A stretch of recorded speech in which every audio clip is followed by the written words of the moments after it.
지금 우리는 매일 성경을 통해서 출애굽기 말씀을 묵상하고 있습니다. 출애굽기 15장부터 지금 묵상을 해서 이달 말까지 출애굽기 40장까지 묵상을 하게 되는데요. 저는 주일 낮에 오늘부터 4주에 걸쳐서 출애굽기 말씀을 전하려고 합니다. 오늘 우리가 읽은 말씀의 제목은 찬송과 원망입니다. 한번 따라서 할까요? 찬송과 원망. 이 찬송과 원망은 이스라엘의 두 얼굴이라고 하겠습니다. 이스라엘 백성들의 입에서 찬송이 나왔고 또 같은 입에서 원망이 나왔습니다. 그런데 이러한 이스라엘 백성들의 두 얼굴을 볼 때마다 우리는 무엇을 느끼게 되냐면 오늘 우리의 모습이 이스라엘 백성들과 다르지 않구나. 이스라엘 백성들의 삶과 태도에서 우리는 우리 자신들의 모습을 보게 되죠. 오버랩된다고 합니다. 낯설지 않는 것이죠. 오늘 우리들도 하나님을 믿지만 이스라엘 백성들처럼 어떤 때는 감사와 찬송을 드리고 어떤 때는 원망과 불평을 할 때가 있지 않습니까? 이스라엘 백성들이 왜 그러한 태도를 보였는지, 또 그러한 이스라엘 백성들을 향하여 하나님께서 어떻게 하셨는지를 오늘 우리는 말씀을 통해서 잠시 살펴보려고 합니다. 여러분, 이스라엘 백성들은 애굽에서 종살이를 했습니다. 무려 430년 동안. 종살이는 결코 자신들의 의지나 힘으로 벗어날 수 없는 삶입니다. 여러분, 우리나라를 보아도 멀지 않는 아주 가까운 과거, 조선시대 후기만 해도 그 종들의 삶에 대한 이야기들을 들어보면 그 삶이 얼마나 힘들었는지 알 수 있습니다. 방송을 통해서 보신 분들도 있을 거예요. 종은 주인의 재산입니다. 그래서 종이 자식을 낳으면 그 자식도 종이 되는 거예요. 그래서 조선 후기가 되면 주인들이 종의 숫자를 늘리기 위해서 어떻게 했느냐? 자기 집에 있는 종과 결혼을 시키면 자식이 늘어나는데 한계가 있으니까 바깥에 있는 양인, 몰락한 양인들의 딸을 자신의 남자 종과 결혼을 시켜서 종으로 데리고 옵니다. 그래서 거기에서 자식을 낳으면 그 자식이 주인의 재산이 되거든요. 만약에 다른 집 여종과 우리 집 남종이 결혼을 하면 그 자식은 누구의 재산이 되느냐? 아이를 낳은 여자 종의 재산이 되기 때문에 주인이 좋아할 리가 없는 거예요. 그래서 몰락한 양인들과 혼인을 시켜가지고 그 자식을 나의 재산으로 만들고자 했던 것이 당시 양반들의 행태였습니다. 종이 된다는 것, 대를 이어서 종이 되는 것입니다. 그런데 여러분, 초강대국 애굽이 그것도 3500년 전에 이스라엘 민족을 종으로 삼았습니다. 무려 430년 동안. 그들의 생활에 꼭 필요한 존재들이었어요. 힘들고 어려운 일들을 종들에게 시켜서 백성들이 좀 더 안락한 삶을 살도록, 그리고 애굽의 왕권을 더욱 강화하는데 그들이 꼭 필요한 존재였기 때문에 결코 그들을 놔주려고 하지 않았습니다. 당연한 거 아니겠습니까? 그런데 그들이 나라가 있습니까? 군대가 있습니까? 무슨 결속된 힘이 있습니까? 무슨 힘으로 강대국 애굽으로부터 탈출할 수 있겠습니까? 여러분, 지금도 쿠르드족은 수많은 인구를 가지고 있는 민족이지만 나라를 갖지 못해서 이 나라 저 나라에 흩어 살면서 온갖 핍박과 또 고난과 죽임을 당하고 있습니다. 나라가 없으니까요, 자유를 얻을 수가 없는 거예요. 그런데 애굽 속에 있는 이스라엘 민족들은 얼마나 비참하고 힘들겠습니까? 그런 이스라엘 민족을 하나님께서 기적적으로 구출해 주시고 그들에게 자유를 주셨습니다. 바로 6월절 사건이죠. 도저히 그들의 힘으로는 물리칠 수 없는 애굽의 바로와 그 군대를 하나님의 능력으로 물리치고 그들이 구원을 얻은 것입니다. 얼마나 놀라운 하나님의 은혜입니까? 그런데 이스라엘 백성들이 이처럼 애굽에서 탈출했을 때 첫 번째 어려움에 맞닥뜨리게 되는데 그게 바로 홍해 앞이었습니다. 앞에는 홍해가, 뒤에는 바로의 군대가 쫓아와요. 진퇴양난의 순간입니다. 그때 하나님은 어떻게 하십니까? 바로와 애굽의 군대를 홍해에 수장시키고 이스라엘 백성들을 완전히 애굽으로부터 자유케 하셨습니다. 다시는 애굽으로 돌아갈 일이 없는 구원을 베풀어 주신 거예요. 어려움을 겪으면 너희들 다시 애굽으로 돌아가. 거기서 종살이해. 하나님이 그런 식으로 이스라엘을 구원해 주지 않았습니다. 완벽한 구원이에요. 애굽을 완전히 물리치고 더 이상 애굽이 쫓아오지 못하고 다시는 그들을 데려갈 수 없는 구원을 베풀어 주신 겁니다. 얼마나 감격스러운 일입니까? 얼마나 하나님께 찬양해야 될 일입니까? 그래서 출애굽기 15장 1절부터 18절까지 그들이 하나님을 찬양하는 노래가 나오죠. 너무 감격스럽고 너무 감사하니까 찬송이 나오지 않을 수가 없었을 것입니다. 그리고 우리가 오늘 읽은 19절에서 21절의 말씀을 보면 모세의 누이 미리암이 하나님을 찬송하는 내용이 나옵니다. 이 짧은 찬송 내용에 홍해의 구원이 잘 녹아져 있어요. 너희는 여호와를 찬송하라. 그는 높고 영화로우심이요 말과 그 탄 자를 바다에 던지셨음이로다. 하나님의 구원이 얼마나 놀랍습니까? 그러니 그들이 평생을 살아가면서 결코 잊을 수 없는 놀라운 경험을 한 거잖아요. 그래, 하나님이 우리에게 이러한 은혜를 베풀어 주셨어. 이러한 구원을 우리에게 베풀어 주셨어. 우리는 결코 이 사실을 잊어서는 안 돼. 이 하나님, 우리를 사랑하시는 하나님, 말씀대로 약속대로 이루시는 하나님, 우리를 도우시는 그 하나님 의지하고 살아야지. 당연히 그래야 맞잖아요. 여러분, 출애굽기 20장에 보면 십계명이 나오는데 십계명은 이스라엘 백성들을 향한 하나님의 대헌장이라고 할 수 있습니다. 하나님이 어떤 분이십니까? 십계명의 말씀을 주면서 하나님은 어떤 분이신가를 분명하게 말씀하셨는데 그 내용이 나는 너를 애굽 땅 종 되었던 집에서 인도하여 낸 내 하나님 여호와니라. 너희를 애굽에서 구원하신 하나님이 바로 너희의 하나님이라는 거예요. 결코 잊을 수 없는 중요한 사실은 하나님이 이스라엘 민족을 애굽에서 구원하셨다는 겁니다. 얼마나 감격스럽고 얼마나 소중한 하나님의 은혜입니까? 결코 잊어서는 안 되는 일이죠. 그런데 오늘 본문을 보면 그러한 이스라엘 백성들의 찬송, 감격, 믿음, 그 구원의 은혜에 대한 그들의 마음이 사흘을 가지를 못합니다. 사흘 만에 그들의 본색이 드러나고 말았습니다. 이것은 하나님께서 의도하신 거였어요.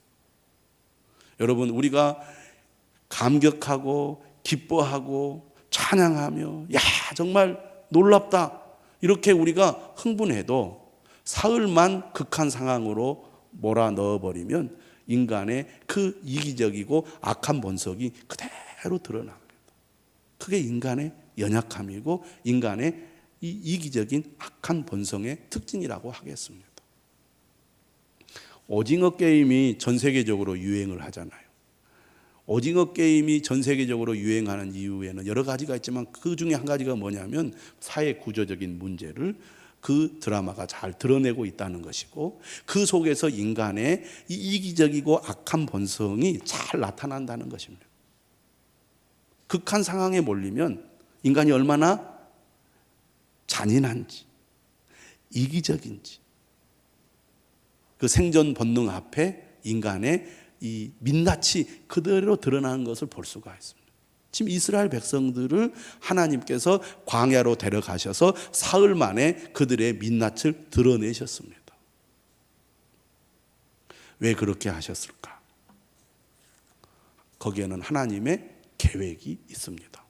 이스라엘 백성들은 애굽에서 나왔습니다. 하나님의 은혜를 받았습니다. 구원을 받았습니다. 그렇지만 여전히 그들은 예전 애굽에서 살던 그들의 습관, 그들의 사고방식, 그들의 가치관, 그들의 삶의 그 태도가 그들의 몸에 완전히 배어 있었습니다. 하나님의 백성이 된다는 것은 과거의 그러한 세상적인 삶의 습관이나 가치관이나 이런 삶의 행태가 완전히 다 씻어져서 사라져서 새로운 사람으로 변화되어야 하는 것입니다. 그런데 여전히 그거 몸에 배어 있어요. 하나님은 광야의 삶을 통하여 과거의 삶을 버리고 새로운 삶의 스타일로 그것이 몸에 배이도록 훈련하기 위하여 이스라엘 백성들을 광야로 데리고 가신 것입니다. 우리가 믿음이 좋은 것 같아요. 하나님의 은혜 아래 정말 하나님을 잘 믿는 것 같아요. 그런데 우리가 예전 믿기 이전의 삶의 스타일, 사고방식, 습관 이런 것들이 우리 몸에 깊이 배어 있기 때문에 하나님의 백성다운 삶을 살아갈 준비가 전혀 되어 있지 않다는 겁니다. 광야의 훈련을 잘 견뎌낸 사람들은 빨리 탈바꿈이 됩니다.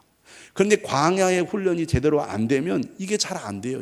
그래서 교회를 오래 다녀도 믿음의 습관이 잘 들지 않은 사람은 조금만 어려움을 만나면 원망하고 불평합니다. 조금만 어려움을 만나면 원망하고 불평해요. 조금만 어려움을 만나면 또 원망하고 불평합니다. 그만큼 그 당시의 표현으로 말하면 노예 근성이 이스라엘 민족의 삶에 깊이 뿌리 내려있기 때문에 이것을 뿌리 뽑기 위해서는 광야의 훈련이 반드시 필요했습니다. 첫 번째 이스라엘 백성들이 원망한 때가 어디였어요? 6월절의 구원을 경험했음에도 불구하고 홍해 앞에 그들이 도달했을 때 그들의 이 민낯이 드러났습니다. 왜 우리를 여기까지 데려와서 여기서 죽게 하느냐고 모세를 향하여 원망을 합니다. 이때 모세가 어떻게 합니까? 너희들은 잠잠히 하나님의 구원을 보라고 말합니다. 모세가 지팡이를 들고 홍해를 갈라서 그들을 건너가게 하지 않습니까? 모세는 하나님을 철저히 의지하며 하나님의 도구로서 하나님 앞에 헌신을 합니다. 이 모세를 통하여 이스라엘 백성들이 구원을 받았을 때 감격하고 감사하죠. 그런데 사흘을 못 버티고 마라라는 곳에 도착했을 때 그들이 또 민낯을 드러냅니다. 여러분, 은혜를 받았어도 우리의 속 사람이 주님의 사람다운 사람으로 변화되지 않으면 언제든지 그러한 본색이 드러납니다. 마치 구정물을 오래 두면 위에는 맑고 밑에는 더러운 것들이 이렇게 가라앉아 있는 것처럼, 그래서 그것을 막대기로 휘저으면 아래에 있는 그 구정물 더러운 것들이 물 위로 올라오는 것처럼 우리가 딱 그런 모습이에요. 이스라엘 백성들이 마라라는 곳에 도착합니다. 사흘 만에. 여러분, 아무리 사람이 살기 좋아도요, 마실 물이 없으면 견디기가 어렵습니다. 사흘을 버텼어요. 조금만 더 가면 이제 죽게 생긴 거예요. 그런데 우물을 발견한 겁니다. 아마 그들이 한호성을 질렀을 것입니다. 야, 드디어 물을 발견했다. 드디어 우리가 살게 되었다.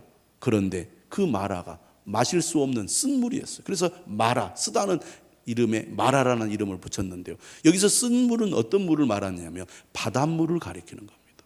여러분, 바닷물이 아무리 맑고 깨끗해도 마실 수 있습니까? 못 마시는 거예요. 기대가 클수록 실망은 더 큰 겁니다. 기대를 안 하면 실망도 덜 하는데 기대를 할수록 실망이 커요. 우리가 어떤 일을 열심히 하는데, 그래서 잘 될 줄 알았는데 그것이 오히려 전혀 결과가 좋지 못하면 훨씬 실망이 크고, 실망이 크면 낙심을 하게 되고, 낙심하게 되면 어떻게 됩니까? 원망과 불평이 터져 나오게 되어 있습니다. 이스라엘 백성들이 두 번째 하나님을 향하여 원망을 하게 됩니다. 하나님 어떻게 하십니까? 이때 모세는요, 하나님 앞에 기도해요. 부르짖어서 기도합니다. 그때 하나님께서 한 나무를 가리킵니다. 그러자 모세는 하나님의 뜻을 깨닫고 그 나무 가지를 그 우물에 던지니까 쓴 물이 단물이 된 거예요. 마실 수 있는 물이 되었다는 것입니다. 물론 뭐 어떻게 그렇게 되었는지 이해는 안 되지만 하나님이 하신 일이니까요. 그래서 그들은 그 물을 마셨습니다. 얼마나 그들이 또 감사했겠습니까? 감격했겠습니까? 야, 하나님이 우리의 불평을 들으시고 우리를 이렇게 도와주셨구나. 그리고 하나님이 그들을 어디로 데려가냐면 엘림이라는 곳으로 데려갑니다. 이 엘림은 어떤 곳이냐? 오아시스요. 우물이 샘이 12개나 있고요. 종려나무가 70그루나 있는 오아시스였습니다. 사막의 오아시스. 얼마나 그들이 감격했겠습니까? 풍성한 물을 공급받은 겁니다. 할렐루야, 하나님 찬양합니다. 아마 그랬을 거예요. 그런데 그런 하나님의 특별한 은혜를 경험한 지 얼마 되지 않아서 16장에 보면 또 그들이 원망합니다. 신광야라는 곳에 이르렀어요. 애굽에서 나온 지 한 달이 되었습니다. 그런데 그들이 광야에서 모세와 아론을 향하여 원망을 해요. 그들이 어떻게 원망을 하느냐? 이렇게 원망을 합니다. 우리가 애굽 땅에서 고기 가마 곁에 앉아 있던 때와 떡을 배불리 먹던 때 여호와의 손에 죽었더라면 좋았을 것을 너희가 이 광야로 우리를 인도해 내어 이 온 회중이 줄여 죽게 하는도다.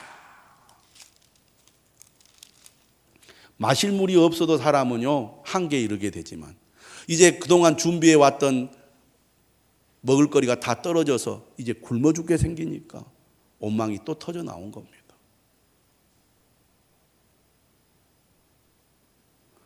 감사하고 감격하고 찬송했던 입이 어려움에 처해 한계에 다다르게 되니까 금세 찬송이 원망으로 변하더라는 겁니다. 이것이 이스라엘의 민낯이었습니다. 왜 그들이 그렇게 원망하고 불평했을까요? 그것은 인간이 그만큼 연약한 존재라는 거죠. 연약한 존재. 우리가 그렇게 연약한 존재입니다. 그러니까 자신의 힘을 의지해서 살려고 할수록 한계에 부딪히게 되고 한계에 부딪히게 되면 이처럼 쉽게 좌절하고 실망하고 또 낙심을 해요. 그리고 원망하고 불평합니다. 원망하고 불평한다는 건 뭘 얘기하느냐? 그들이 고난 가운데서 두려움을 느끼니까 남 탓을 하는 거예요. 탓을 해. 그래서 내가 이렇게 어려움에 처한 것은 내 잘못이 아니라 당신 잘못이야. 이렇게 나오는 거죠. 그들이 하나님의 은혜를, 구원의 은혜를 잊어버리는 이유는 하나님을 그들이 바라보기보다는 그들이 처한 상황에 더 몰두하기 때문에 그렇습니다.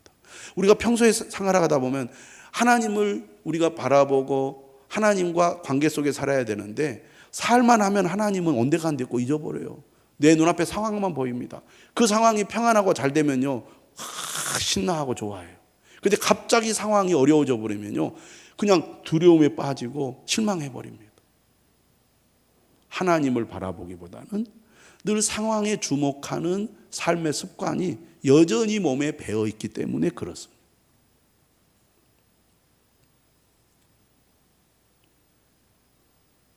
한마디로 말하면 하나님의 백성으로 살기 위한 준비가 전혀 되어 있지 않는 것이 출애굽한 이스라엘 백성들의 현실이었습니다. 그것은 오늘 우리도 마찬가지입니다.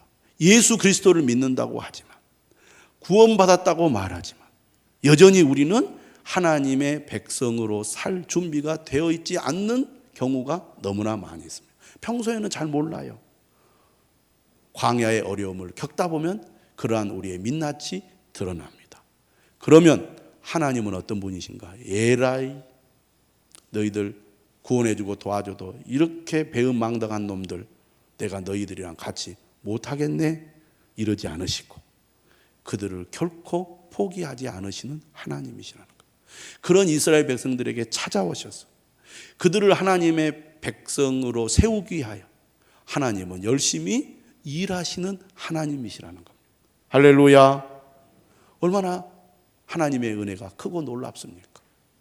극한 상황에서 구원해 주시고 하나님의 백성으로 삼으실 뿐만 아니라 그들이 하나님의 백성으로 살아가도록 불평하고 원망함에도 불구하고 그들을 포기하지 않고 그들을 찾아오셔서 그들에게 손을 내미시고 그들을 도와주시는 하나님이 우리가 믿는 하나님이심을 믿으시기를 바랍니다.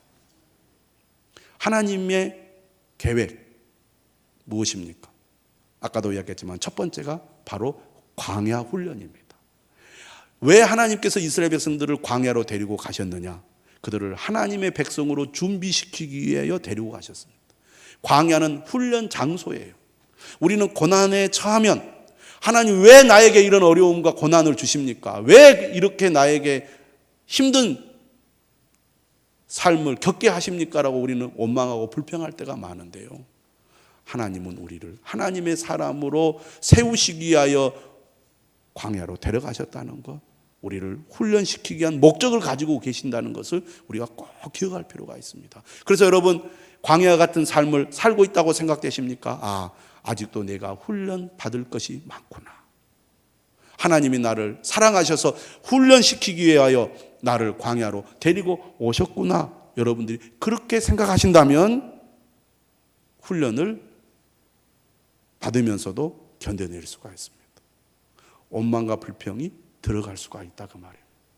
그런데 이것을 하나님의 훈련 장소라고 생각하지 않고 왜 나에게만 이런 어려움을 주시느냐고 눈에 보이는 상황에만 우리가 몰두하다 보면 금방 감사와 찬송은 사라지고 원망과 불평은 우리 입에서 터져 나오기가 쉽다는 것이죠.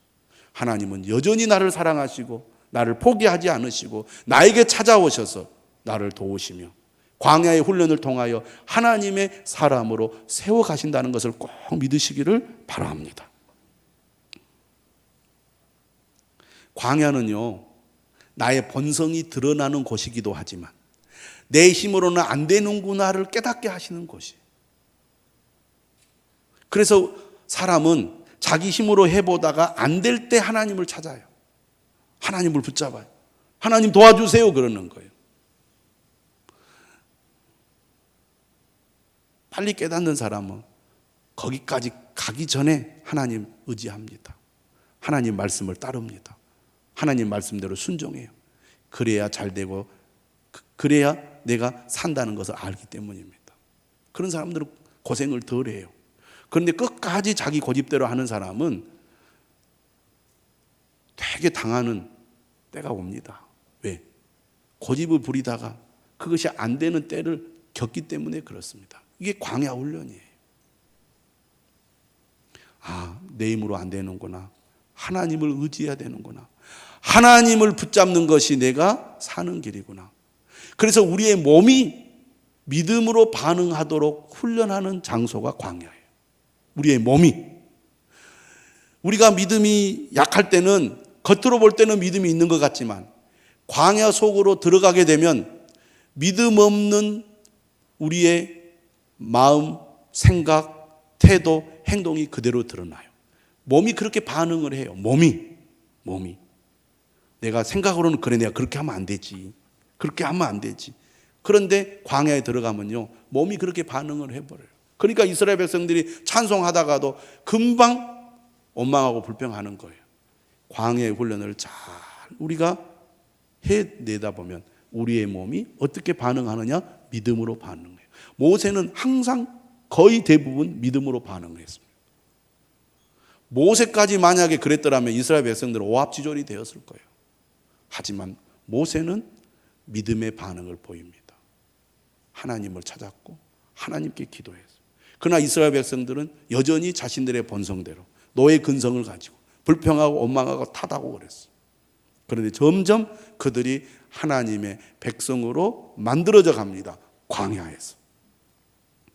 그럼에도 불구하고 이 광야 40년의 삶은 무척 긴 삶이었어요. 사람이 잘 안 변해. 그래서 하나님은 어떻게 하시느냐? 이들에게 분명한 지침, 가이드를 줘야 되겠다. 매뉴얼을 줘야 되겠다. 그래서 그들이 쉽게 하나님의 백성으로 세워질 수 있도록 도와야 되겠다. 그게 십계명과 율법인 거예요. 매뉴얼을 주신 거예요. 어떻게 해야 되지요?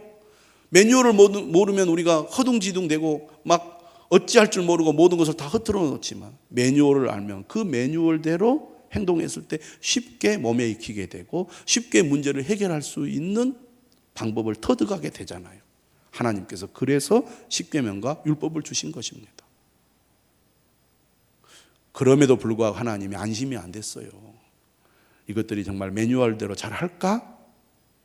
그래서 하나님이 안 되겠다 싶어서 직접 그들과 함께 살겠다고 하나님께서 찾아오신 곳이 바로 성막입니다. 여러분, 코치가 이 선수들을 훈련시키는데 훈련이 잘 안 돼. 말을 안 들어. 여전히 그냥 힘들다고 훈련을 안 하고 도망가려고 해. 그럼 어떻게 합니까? 안 되겠다. 내가 너희들과 함께 같이 살아야 되겠다. 내가 너희들과 합숙하면서 너희들 훈련시켜야 되겠어. 그래서 코치가 가족들 내팽개치고 선수들과 함께 밥을 먹으면서 한 집에 살면서 훈련하잖아요. 하나님께서 그렇게 하신 겁니다. 그래서 내가 너희들과 함께 머물 테니까 나를 위해서 집을 지어라. 그게 성막입니다. 거룩하신 하나님, 감히 인간이 접근할 수 없는 두려우신 하나님께서 이스라엘 백성들을 포기하지 않고 그들을 어떻게 해서든지 믿음으로 세우기 위하여 성막을 짓게 하시고 그곳에 함께 거주하겠다고 말씀을 하신 겁니다. 그리고 그곳에서 그들을 만나 주시겠다는 거예요. 그들이 잘못하고 넘어지고 실수해도 다시 일으켜 주시겠다는 겁니다. 그게 제사예요. 속죄제를 통해서 그들이 다시 용서받고 힘을 얻도록 하시는 것입니다. 여러분, 하나님은 지금도 우리를 광야의 길로 인도하실 때가 있습니다. 우리를 믿음의 삶으로 하나님의 백성다운 사람으로 세우시기 위하여 우리에게 말씀을 주십니다. 그리고 우리를 만나 주시기 위하여 우리를 예배의 자리로 초청하고 계시는 거예요. 하나님의 그 놀라운 사랑과 은혜를 여러분 꼭 기억하시기를 바랍니다. 여러분, 이스라엘 백성들은 원망하고 불평하고 하나님을 향하여 잘못된 행동들을 할 때가 많았음에도 불구하고 하나님은 결코 그들을 포기하지 않고 끝까지 그들을 인도하셔서 결국 하나님은 가나안 땅으로 인도하지 않습니까? 오늘 예수 그리스도를 통하여 우리를 구원하고자 하시는 하나님의 인류 구원의 계획도 결코 중단되지 않고 계속되고 있음을 기억하시기를 바랍니다. 그런데 이스라엘 백성들 어땠습니까? 끝까지 원망불평하면서 하나님 앞에 믿음으로 반응하지 않는 세대들이 있었는데 그게 1세대예요. 그들은 결국 광야에서 생을 마쳐야 했습니다. 하나님의 부르심에 반응하는 사람, 하나님의 상속자가 될 자격을 얻게 된 겁니다. 오늘 우리도 마찬가지입니다. 인류 구원을 위한 하나님의 계획은 계속되고 있습니다. 그래서 하나님 우리를 부르셨습니다. 우리가 응답하기를 원하십니다. 여러분, 하나님의 부르심에 응답해야 되지 않겠습니까? 여전히 불평하고 원망하면서 불신앙의 길로 감에도 불구하고 하나님은 우리를 기다리며 부르고 계십니다. 끝까지 거부하시겠습니까? 하나님의 부르심에 응답하여 주님 앞으로 가까이 나아가야 되겠습니다. 그래야 우리 모두 하나님의 영원한 상속자가 되어야 하지 않겠습니까? 그 은혜를 우리 모두 누리시기를 주님의 이름으로 축원합니다.